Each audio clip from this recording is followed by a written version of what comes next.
Այն, որ մենք տարօրինակ ազգ ենք, վաղուց հայտնի է։ Ես չեմ տեսել մի ազգ, որ այսքան բուռն քննարկի խաղաղություն է ուզում, թե չէ, գոհ է խաղաղությունից, թե չէ։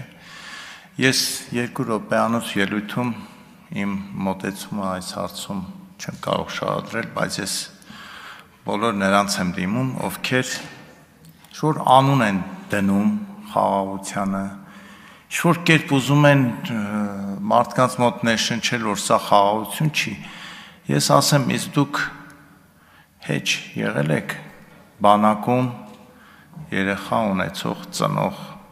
քեռի, հորեղբայր, հորքուր, որոնք ամեն անգամ կես մարդ չէ,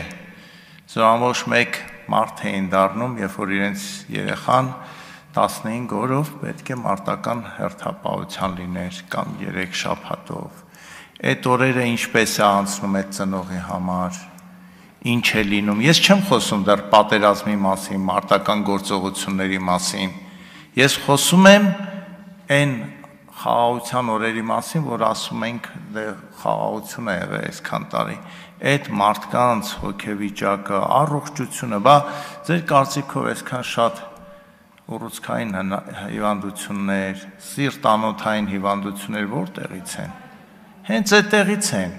Հիմա անուն եք դնում, ասում եք մի քիչ ոնց որ չենք ուզում, մեզ նվաստացնում այս խաղաղությունը։ Ի՞նչն է նվաստացնում։